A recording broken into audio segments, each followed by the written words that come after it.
ආයිබෝන්. අද අපි කතා කරමු වෙනස් මාතෘකාවක්. ඒ කියන්නේ කොහොමද අපි පාඩම් කරන්න හිත හදාගන්නේ? දැන් හැමෝම කියනවා පාඩම් කරන්න කියලා. දැන් ඔයාගේ හිතත් ඔයාට කියනවා පාඩම් කරන්න. පාඩම් කරන්න ඕනේ. ඒ වුණාට පාඩම් කරන්න හිතෙන්නේ නැහැ. මේක තමයි හුඟක් අයට තියෙන ප්‍රශ්නේ. ඒතර මේකෙන් අපි ගැලවිලා අපි කොහොමද පාඩම් කරන්න හිත හදාගන්නේ? දැන් පාඩම් කරන්න හිත හදාගන්න නම් ඔයාට හොඳ ඉලක්කයක් තියෙන්න ඕන. හොඳ ඉලක්කයක් හදාගත්තොත් ඔයාට පුළුවන් ඒ ඉලක්කයට යන්න, ඒ ඉලක්කයට ළඟා වෙන්න වැඩ කරන්න. එතකොට අපි කොහොමද හොඳ ඉලක්කයක් හදාගන්නේ? දැන් මේක ගැන අපි මේ විදිහට බලමු. දැන් මම ගන්න 2018 අවුරුද්දේ අපොස උසස් පෙළ විභාගයට වාඩි වෙච්ච ගාන බලමු අපි නිකන්. ඒ අවුරුද්ද විභාගයට වාඩි වුණා 3,10,000ක්. දැන් මීට වැඩි ප්‍රමාණයක් විභාගයට ලියාපදිංචි වුණා. නමුත් ඒ කිසියම් ප්‍රමාණයක් විභාගයට වාඩි වුණේ නැහැ. නමුත් විභාගයට වාඩි වුණේ මෙන්න මේ වගේ ප්‍රමාණයක්. මේ තමයි විභාගයට වාඩි වූ ගාන. දැන් මේ ගානේ ඇත්තට විභාගේ පාස් වුණේ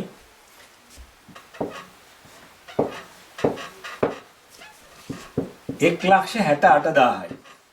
මේ මම කතා කරන්නේ ආසන්න අගයන්.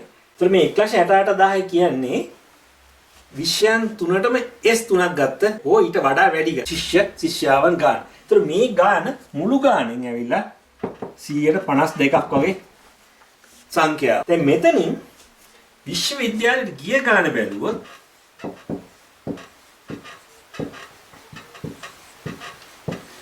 ඇතුළු වූ ගාන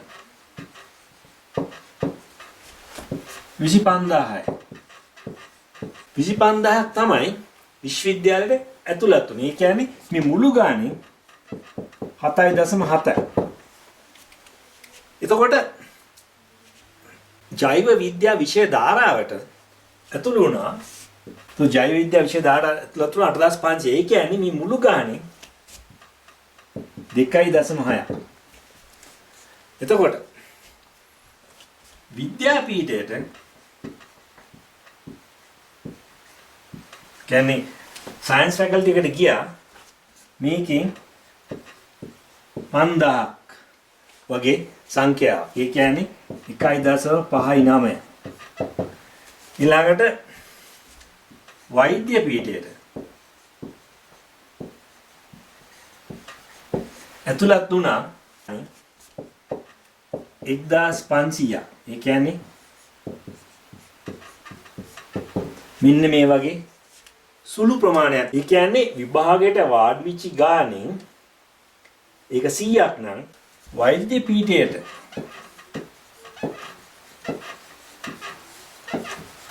ඇතුළු වුණේ 1500 වගේ සුළු සංඛ්‍යාවක්. කියන්නේ ප්‍රතිශතයක් වශයෙන් ගත්තා නම් යායත් ලිව්වොත් මෙන්න වගේ කාමත්ම කුඩා ප්‍රමාණයක්. ඒකේ මොකක්ද කියන්නේ? විභාගයට 3,10,000ක් වාඩි වෙලා 1,500යි වෛද්‍ය පීඨයට ගිහින් තියෙනවා. හැබැයි ඒකේ තියෙන ධනාත්මක ලක්ෂණය තමයි අපිට ගන්න තියෙන්නේ 1,500ක් හරි වෛද්‍ය පීඨයට ගියානේ. ඒ කියන්නේ 1,500 ශිෂ්‍යව සංඛ්‍යාවක් වෛද්‍ය පීඨයට ගිහින් තියෙනවා. ඒ කියන්නේ ඒක කරන්න බැරි දෙයක් නෙමෙයි. ඒක කරන්න පුළුවන්. දැන් ප්‍රශ්නේ තියෙන්නේ මේ සමහර අය ඒකට හරි උත්සාහයක් කරන්නේ. ඒ හරි උත්සාහය ගත්ත අය තමයි මෙන්න මෙතන ඉන්නේ.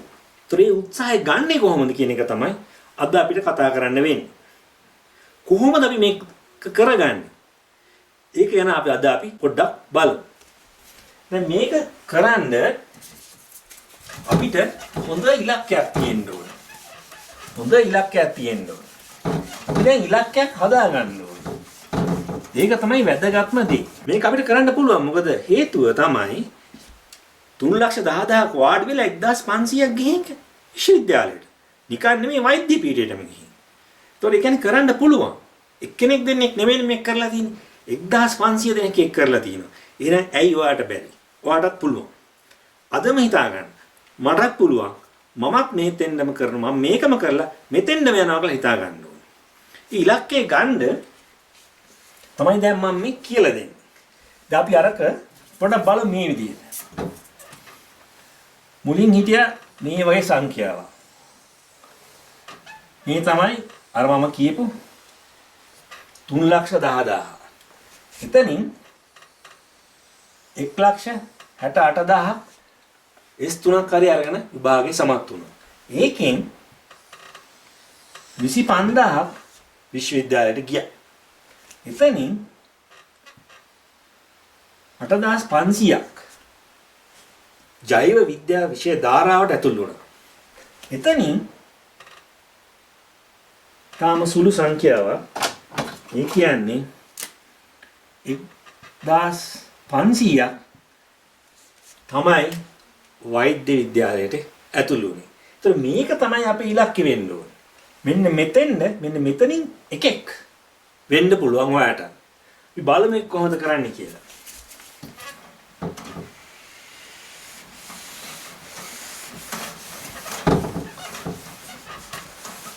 අපිට පුළුවන් ඒක කරන්න. එතකොට මේක තමයි ඔයාගේ ඉලක්කය වෙන්න ඕනේ. මෙන්න මෙතෙන් යන එක. මේක තමයි ඔයාගේ ඉලක්කය. මෙන්න මෙතෙන්ද යන්න ඕන. O level සමත්විච්ච ගමම තමයි මේ. ඊට පස්සේ ඔයා මොකද කරේ? ඔයා ඉස්කෝලේ ගියා. සටහන් ගත්තා. ඔයා ටියුෂන් පන්තියට ගියා. සටහන් ගත්තා. ඔයා පාඩම් කරා. ඔයාගේ දැනුම වැඩි කරගත්තා. මෙහෙම ක්‍රමයෙන් ඔයා ඉදිරියට එන්න ඕනේ. මේ තැන ඉඳන් අර ඉලක්කය බැලුවොත් ඒක හුඟක් ඈත. ඒක පේන්නේ නැති තරම්. ඒ තරම් තියුණු ඉලක්කයක් තමයි ඈතම තියෙන්නේ. ඒක හුඟක් දුරයි. හැබැයි මේ කාලය බැලුවොත් ඔයාට වැඩිම වුණා අවුරුදු 2.5ක් විතර තියෙයි. මෙන්න මේ කාලයට. වැඩිම. සමහරවිට පොඩ්ඩක් එහාට මෙහාට වෙන්න පුළුවන්. එහෙනම් ඔයාට වැඩ කරන්න තියෙන්නේ මෙන්න මේ අවුරුදු 2.5 විතරයි. මේ අවුරුදු 2.5 අපි වැඩ කරනවා. කොහොමද වැඩ කරන්නේ? පන්තියට යනවා, සටහන් ගන්නවා, ටියුෂන් පන්තියට යනවා, සටහන් ගන්නවා. ඒ ASCII ඔයත් පාඩම් කරනවා. නිකන් ඉන්නේ ආව පාඩම් කරනවා. ටික ටික දවසින් දවස ඔයා ඉලක්කයට ළඟා වෙනවා. ටික ටික. එතකොට ඔයාට හම්බ වෙනවා. ඔයා දැන් මෙතෙන්දී අපි හිතමු 12 වෙනි වසරට ගියා කියලා. මේක ඔයාගේ 13 වෙනි වසර. ඉතින් මේ අතර විභාග තියෙනවා. ඔයාට හම්බ වෙන විභාග. මෙහි විභාග තියෙනවා. මෙහි විභාග තියෙනවා. පාසල් විභාග තියෙනවා. එතකොට ඔයාට බලා ගන්න පුළුවන් ඔයා කොයිතරම් දුරට පාඩම් කරලා දැනුම එක්ස්ප්‍රෙස් කරගෙන ඉන්නේ කියලා. විභාග වලට මුහුණ දෙන්න ඕන. මුහුණ දෙනවා. ඊවෙන් ඔයාට එතකොට හැම විභාගයකින්ම ඔයාට බලා ගන්න පුළුවන් ඔයා ඉන්න තැන. අපි බලාගෙන අපි ඉන්න තැන. මම කොහොමද? ගිය පාට වැඩි මේ පාර හොඳ නැහැ. එහෙනම් හොඳයි. තව ඉස්සරහට යනවා. තව පාඩම් කරනවා. තව සටහන් ගන්නවා. තව පාඩම් කරනවා. තව ඉස්සරහට යනවා. දැන් ඔයාට ඉලක්කය ළඟයි. ඉලක්කේ පේනවා දැන්. මෙදා හිටියට වැඩිය ඔයා දැන් දැනුමින් ශක්තිමත් වෙලා අවබෝධයක් අරගෙන කරන්නේ මොනවද කියලා දැන් දැනගෙන දැන් ඔයා ටිකින් ටික ක්‍රමක්‍රමයෙන් එකපාරටම නෙමෙයි හිමින් ඔයා ඉස්සරහට එනවා. සටහන් එකතු කර ගන්නවා, ප්‍රශ්න කරනවා, පොත් කියවනවා. මේවා තමයි මේ ගමනේදී ඔයා කරන්න ඕන දේවල්. කරලා අවබෝධය වැඩි කර ගන්න ඕනේ. දැනුම වැඩි කර ගන්න ඕනේ. දැන් ඔයා ටිකින් ටික කිට්ටු වෙනවා විභාගෙට. දැන් ඔයාට ඉලක්කය පැහැදිලි. දැන් ඔයා දන්නවා ඔයා ඉන්න තැන කොහොමද කියලා. මේ ඔයා පටන් ගත්ත තැනද දැන් ඉන්න තැන. දැන් ඔයා ඊට වැඩිය දැනුමින් වැඩි. දැනුමින් පාරණත වෙලා. ඔයා දන්නවා විෂය කොටස් දන්නවා. කිසිම එකකයක් මෙතෙන්දී ඔයාට මග අරින්න බෑ. කියන්නේ දැන් විෂයන් 3ක් ඔයාට කරන්න ඕන කියලා මම දන්නවා. ඒතර විෂයන් 3ේම හැම කොටසක්ම ඔයා කරන්න ඕන. හැම කොටසක්ම ඉගෙන ගන්න ඕනේ. කිසිම කොටසක් අතාරින්න බෑ. ඒක තමයි මම ඔයගලන්ට කියන්නේ. කිසිම කොටසක් අතාරින්න බෑ. මොකද විෂයට අදාළ හැම දෙයක්ම පාඩම් කරන්න ඕනේ. හැම දෙයක් ගැන මන අවබෝධයකින් තමයි ඒවා ඉස්සරහට යන්නේ. එතකොට ඔයාලට මේ ඉලක්කය ඉතාමත්ම පැහැදිලිව පේනවා දැන්. ක්‍රමක්‍රමයෙන් ලං වෙන්නේ. ක්‍රමක්‍රමයෙන් ටිකින් ටික හිමි ඉලක්කයට යනවා. දැන් මෙතෙන්දී ඔයාලට තියෙන්න ඕනේ දැන් ඔයාලට ඉලක්කය ඉතාමත්ම පැහැදිලි. ඔයා මෙහි අරේ මෙහි යන්න ඕනේ නැහැ. දැන් ඔයාලට පැහැදිලි. ඔයාලට හොඳටම පේනවා පැහැදිලි ඉලක්කයක්. දැන් ඔයා ලෑස්ති වෙලා ඉන්න අවුරුදු අපි හිතුව මෙතනින් අවුරුදු දැන් දෙකමාරක දැන් තව තියෙන්නේ මාස ගාන. අපි හිතුව මෙහෙම තව මාස ගාන. මේ මාස ගානක් තිබ්බට වල ප්‍රශ්නයක් නැහැ. මොකද දැන් ඔයා ලෑස්ති වෙලා ඉන්නේ. ඔයා විෂය කොටස් දන්නවා, පාඩම් කරලා තියෙන්නේ, විභාග ප්‍රශ්න වලට උත්තර දීලා තියෙන්නේ. කිසිම දෙයක් හලලා නැහැ. හැම දෙයක්ම පාඩම් කරලා තියෙන්නේ. එතකොට ඔයාට යන්න පුළුවන් ඉස්සරහට. මේක එක විෂයකට විතරක් නෙමෙයි, විෂයන් තුනම සමගාමීව කරගෙන යන්න ඕනේ. සමගාමීව කරගෙන ගියාම ඔයාලට මේ ඉලක්කය ඉතාමත්ම පැහැදිලි. විභාගෙ කියලා අමුතු බයක් ඔයාලට ගන්න ඕනේ නැහැ. කිසි විලාප අමුතු බයක් නැහැ ඔයාලට. විභාගෙ දැන් තියෙනවා කියලා බයක් නැහැ. දැන් තිබ්බත් ඔයාලා ඇස්ති. මොකද ඔයා ක්‍රමක්‍රමයෙන් තමයි දැන්ම වැඩි කරගෙන ආවේ. එකපාරටම නෙමෙයි ක්‍රමක්‍රමයෙන්. ඔයාගේ කැපකිරීම, ඔයාගේ අදිෂ්ඨානය, ඔයාගේ පුහුණුව තුලින් තමයි ඔයා මේ පන්නරේ ලබා ගත්තේ. දැන් මේකෙන් ඔයාට විභාගයට යනකොට හොඳ දැනුමක්, හොඳ අවබෝධයක් එක්ක ඔයාට විභාගයට යන්න පුළුවන්. එහෙම කරලා විභාගයට වාඩි වුණොත් ඔයාට ඒ තුනක් ගන්නවා කියන එක මේක තාමත්ම සරල දෙයක්. ඔයාට මේක තේරෙයි. මේක මම මෙහෙම කිව්වට ඔයා මේක කරලා බැලුවම ඔයාටම තේරෙයි ඒ තුනක් කියන්නේ මොකක්ද කියලා. මොකද ඔයා හැමදේම දන්න නිසා, හැම දෙයක්ම මන අවබෝධයකින් කරපු නිසා, ඔයා කැපකිරීපු නිසා ඔයා දන්නවා විභාගයට මුහුණ දෙන්නේ කොහොමද කියලා. ඔයා දන්නේ මෙතෙන්ද ගිහිල්ලා ඔයා මේකට වෛද්‍ය විද්‍යාලය ඇතුළත් වුණා. ඔයාට තේරෙයි ලෝකෙ කොච්චර සුන්දරද කියලා. ඔයා විතරක් නෙමෙයි.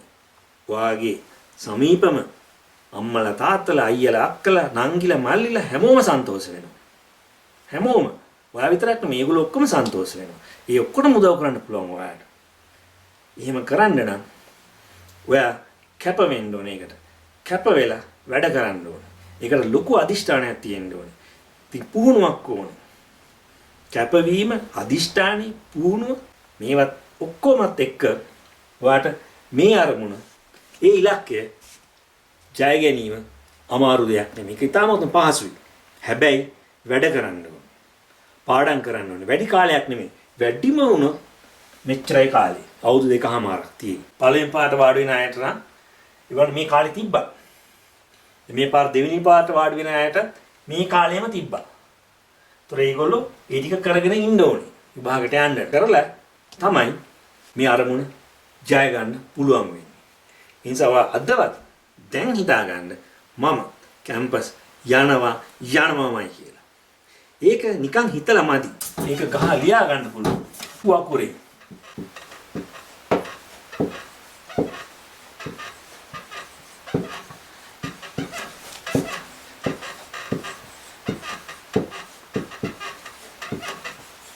මෙහෙම ලොකු අකුර ලියා ගන්න.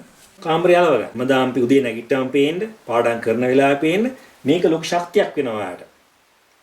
ඔයාටම තේරෙයි. ඒතර ඔයාගේ අරමුණ වෙනස් වෙන්නේ නැහැ. ඔයාගේ ඉලක්කය වෙනස් වෙන්නේ නැහැ. ඒකට පැහැදිලි අරමුණක් ඔයාට තියෙනවා.